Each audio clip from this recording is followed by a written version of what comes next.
নমস্কার বন্ধুরা, আশা করি তোমরা সকলে ভালো আছো। চলো আজ আমি তোমাদের সহজে একটা টিয়া পাখি আঁকা শেখাবো। টিয়া পাখি সহজভাবে আঁকতে গেলে তাহলে এই ভিডিওটা তোমাদের জন্য অনেক উপকারে আসবে। চলো ভিডিওটা শুরু করি। প্রথমে একটা হালকা করে এরকম গোল টাইপের এঁকে নেবে। তো যখনই ছবি আঁকবে প্রথমে হালকা করে আঁকবে। তো বাঁকা হোক যাই হোক তোমাদের দেখা দরকার নেই, এইভাবে হালকা। এবারে ঠিক গোল যেখানে এই গোলের একটু নিচে থেকে এখান থেকে একটা হালকা একটু হেলা টাইপের করে এরকম লাইন একটা বড় করে টেনে নাও, যত বড় পারবে মোটামুটি টেনে নাও। এবারে তোমরা কি করবে, ঠিক এখান থেকে এই গোলের এখান থেকে না একটা এরকম ডি এর মতো শেপ দিয়ে ঠিক এই বাইরে করে দাও এইভাবে। আশা করবো তোমরা এটা করতে পারবে। এবার এটা করার পরে এই যে ডি এর শেপ দিয়েছো ঠিক এখান থেকে একটা লাইন এইভাবে টেনে দাও। প্রথম অবস্থায় এরকম দুটো এরকম টেনে দাও, ঠিক এইভাবে হয়ে গেল। এবারে এখানে তোমরা একটা চোখের জায়গা বুঝে এরকম একটা মার্কিং করে নাও, চোখ হবে এই। এবার আমরা কি করব, এই যে গোল থেকে একটু নিচে এখান থেকে একটা সুন্দর করে রাউন্ড শেপ দিয়ে একদম এই কোনায় মেশাতে হবে, এই কোনাইতে এটা বাইরের দিকে বের করে দাও এইভাবে। এবার আমরা এখানে চলে আসবো, এটাকে হালকা করে নিয়ে এসে ঠিক বাঁকিয়ে এই জায়গায় মিশিয়ে দেবো। তাহলে আমাদের মুছতে হবে কোনটা বলো তো, এই যে মধ্যিখানের লাইনটা ছিল ঠিক এই ভিতরের লাইনটা আমাদেরকে মুছে নিতে হবে। তো তোমরা চাইলে এখনই মুছে নিতে পারো, পরে মুছতে পারো এইভাবে। টিয়া পাখির লেজ কেমন হয়, বড় হয় আর সরু হয়। তো এখান থেকে তোমরা বোঝার জন্য আগে ডালের উপর থেকে এইভাবে সরু করে আগে হালকা করে এরকমভাবে টেনে দেখে নাও এই। এবার চাইলে এখানেতে তোমরা দুটোভাবে ভাগ করতে পারো দেখতে সুন্দর হওয়ার জন্য, নইলে একটা লেজ করলেও চলবে। ঠিক এইভাবে তোমরা করে দিতে পারো, ঠিক আছে। এবারে তোমরা দেখো ঠিক এই যে গোল ঠিক এর মাঝখানে অর্থাৎ এই গোলের ভিতরে থেকে একটা লাইন এইভাবে বাঁকা করে নামিয়ে দাও, ঠিক এরকম। এবারে এখান থেকে একটা চাঁদের মতো এঁকে নাও, ঠিক এরকম। এটাকে তোমরা এরকম করে এসে এখানে জুড়ে দাও, জাস্ট এরকম। এখন বাঁকাটারা যাই হোক তোমরা ভাববে না এই। এটাকে এবার খালা করে এই নামিয়ে দিতে হবে, আর গলা এখানে একটা ডবল লাইন তোমরা দিয়ে দেবে এইভাবে। হয়ে গেল টিয়া পাখির স্ট্রাকচার। এবার এখানে পা হবে দুটো, এখানে দুটো এরকম লাইন দিয়ে দেবে, ঠিক আছে। এবার এখান থেকে একটা ডাল বের করবো, গাছের ডাল সৌন্দর্য বাড়ানোর জন্য আমরা এরকমভাবে করতে পারি। এটাকে আমরা এইভাবে ডাল আকারে এঁকে দিতে পারি। এবারে আমরা কি করব, এটাকে একটু নামিয়ে দেব। এটা তোমাদের ব্যক্তিগত ব্যাপার, তোমরা যেমন পারবে ডাল করে দিতে পারো এরকম। তো তোমরা এবারে এটা রাফ করার পরে ডিটেলিং করবে, তাহলে ডিটেলিংটা আমি করে দিচ্ছি তোমাদের বুঝতে যাতে সুবিধা হয়। তো দেখো সুন্দর দেখতে লাগবে টিয়া পাখি, তোমরা সহজেও এইভাবে এঁকে ফেলতে পারবে। এবারে আমরা চোখের জায়গাটা, যেহেতু ভিডিওটা ছোটোদের জন্য খুব একটা বড়দের জন্য নয়, তো সহজে সিম্পল আঁকার চেষ্টা করবে, বেশি কিছু কঠিন ভাবনা চিন্তা মাথায় থেকে সরিয়ে ফেলবে। একদম সহজে সিম্পলভাবে ড্রয়িংগুলোকে করার চেষ্টা করবে, ঠিক আমি যেমনভাবে তোমাদের দেখাচ্ছি। এরপরে তোমরা যদি আরেকটু কঠিন ধরনের ভিডিও দেখতে চাও টিয়া পাখির আঁকার, তাহলে আমি অবশ্যই তোমাদের জন্য আবার একটা টিয়া পাখির ভিডিও নিয়ে আসবো। এবার দেখো এই ফিনিশ করার সময় অর্থাৎ স্ট্রাকচারটাকে কমপ্লিট করার সময় আমরা সঠিক ড্রয়িংটাকে ঠিকঠাক করে নেব। প্রথম অবস্থায় যা করেছি স্ট্রাকচার বানিয়েছিলাম, এবার আমরা যেটা করছি এটা একদম সঠিক ড্রয়িং। তাহলে আমরা সঠিক ড্রয়িং করার সময় আমাদের মতো করে সুন্দর করে বুঝে নেব, বাঁকাটাটা থাকে সেগুলোকে ঠিক করার চেষ্টা করব, জাস্ট এইভাবে। এবার গাছের ডালটা আগে থাকবে, পরে পিছনে আমাদের পাখির লেজটা থাকবে।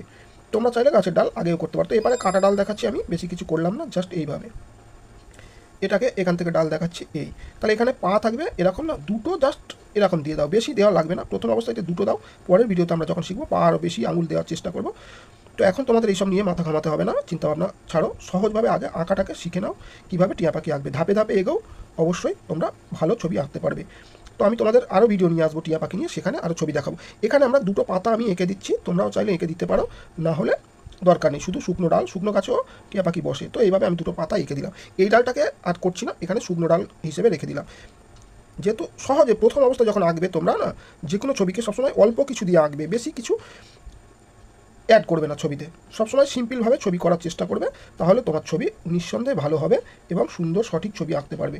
তো যখন শিখে যাবে আস্তে আস্তে তোমরা ধাপে ধাপে একটু একটু চেঞ্জ করবে। এবারে আমরা এখান থেকে পাখির ডানাটাকে একটু যদি তোমরা এরকম আঁকতে চাও তাহলে এরকম লাইন দেবে, আর ছোটোরা একদম যদি বাচ্চা হও তাহলে এই লাইনগুলো, পালকের লাইনগুলো ব্যবহার করা তোমাদের লাগবে না।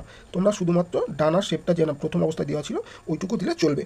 বাকি অংশ যে পেন্সিল ড্রয়িংটা রয়েছে আমাদের মুছে নিতে হবে। তোমরা চাইলে মার্কার দিয়ে এরকম স্ট্রাকচার বানাতে পারো, এই ড্রয়িংটা কমপ্লিট করতে পারো, না হলে পেন্সিলে কমপ্লিট করবে। আগে হালকা স্ট্রাকচার বানাবে, পরে পেন্সিলে কমপ্লিট করবে। আমার কাছে ছোট রং রয়েছে, আমি এই রং দিয়ে তোমাদের করে দেখাচ্ছি, যাদের বড় রং তাদের বেশি সুবিধা হবে। তো যাই যেটা আছে সেটা দিয়েই বানাচ্ছি।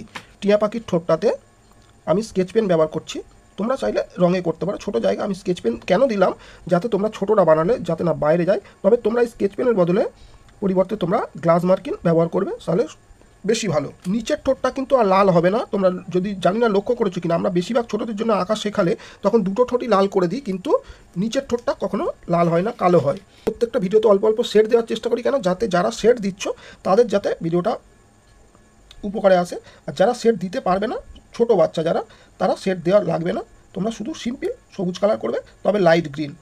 আর যারা শেড দেবে এরকম দুটো সবুজকে মিশিয়ে করার চেষ্টা করবে। তো আমি একটু ফাস্ট করে দিচ্ছি।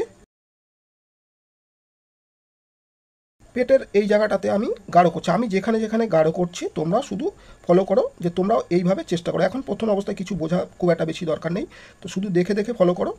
আর তোমরা কমেন্ট করে জানাবে যদি ভালো সেট দেওয়া শিখতে চাও, কমেন্ট করো, আমি তোমাদের জন্য সেট দেওয়ার ভিডিও ভালো, সেই ভিডিওগুলো শুধুমাত্র সেট নিয়ে আলোচনা বেশি করা থাকবে। সেট কীভাবে দেবে, কোথায় আলো হবে, কোথায় অন্ধকার হবে, কীভাবে সেট দেবে, সেগুলো আমি অবশ্যই তোমাদের আলোচনা করব।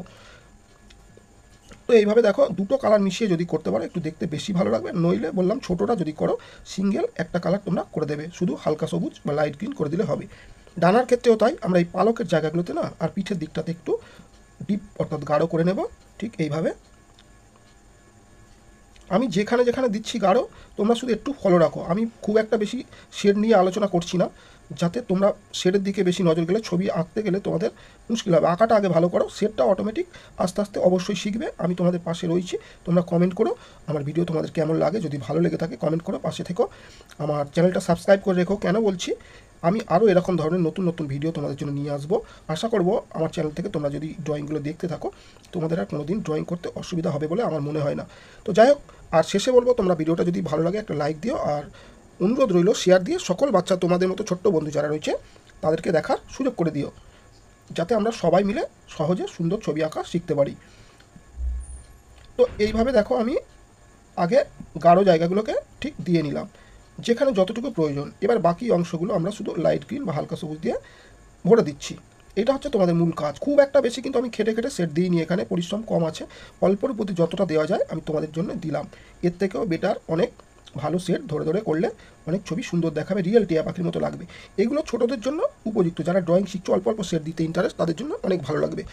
পাতার ক্ষেত্রে আমরা ঠিক একদিকে, যে কোনো একদিকে তোমরা, এখানে আর কোন দিকটা তোমাদের ভাবতে হবে না, যে কোনো একটা দিকে তোমরা গাঢ় করবে আর একটা দিকে হালকা করবে। তাহলে হালকাটা করে নিলাম, এবার গাঢ়টা আমি এই পাশে দিচ্ছি, তাহলে দেখো একটু ভালো লাগবে। যদি তোমরা ছোটো বাচ্চা হও বললাম এক কালার, যারা সেট দিতে পারবে না তারা একটাই শুধুমাত্র লাইট গ্রিন ব্যবহার করবে, অন্য গ্রিন নয়। গাছের ডালে শুধু নিচের দিকটাতে তোমরা ব্রাউন দিয়ে দাও। আমরা আমের বোটাতে যেমন দেখেছি, যারা আম আঁকা দেখুনি, আমার আম আঁকার উপরে অনেকগুলো ভিডিও রয়েছে, বিভিন্ন সব রকম আলাদা আলাদাভাবে আম আঁকা তোমাদের দেখিয়েছি, বিভিন্ন ভিডিওতে বিভিন্নভাবে আম আঁকা তোমাদের দেখিয়েছি। তো যারা আম আঁকতে পারে না তাদেরকে বলবো আমার আম আঁকার ভিডিওগুলো তোমরা দেখতে পারো, তাহলে অনেক উপকার আসবে। আমের প্রত্যেকটা ভিডিওতে আমি আলাদা আলাদাভাবে আম আঁকা তোমাদেরকে আমি দেখানোর চেষ্টা করছি বা শিখিয়েছি। আশা করব তোমাদের উপকারে এসছে ভিডিও, যারা যারা দেখেছো তোমরা তো। আর যারা দেখোনি তোমাদের কাছে অনুরোধ রইল, তোমরা আমার আমের ভিডিওগুলো, যারা আম আঁকতে পারো না, সবাইকে বলছি না, যারা আম আঁকতে অসুবিধা হয়, আম আঁকতে পারো না, তোমরা চাইলে আম আঁকার ভিডিওটা বিশেষ করে দেখো। ছোট্ট বাচ্চা যারা স্কুলে পড়ছো, আম বেগুন এই দুটো জিনিস বিশেষ করে তোমাদের আগে ড্রয়িং ঠিকঠাক করা লাগবে। পাটাকে আমি অরেঞ্জ দিচ্ছি, তোমরা এখানে পিঙ্ক কালার দিতে পারো, তো লাইট পিঙ্ক যেটা হয়, আমার এখানে পিঙ্ক কালার নেই বলে আমি অরেঞ্জ দিলাম। ভিডিওটা কেমন লাগলো জানিও, যদি ভালো লাগে তাহলে একটা লাইক দিও। শেষে বলবো অবশ্যই শেয়ার করে দিও, সকলকে দেখার সুযোগ করে দিও, আর চ্যানেলটা সাবস্ক্রাইব করে রেখো, নতুন নতুন ভিডিও তোমাদের জন্য নিয়ে আসছি। সবাই ভালো থেকো, নমস্কার।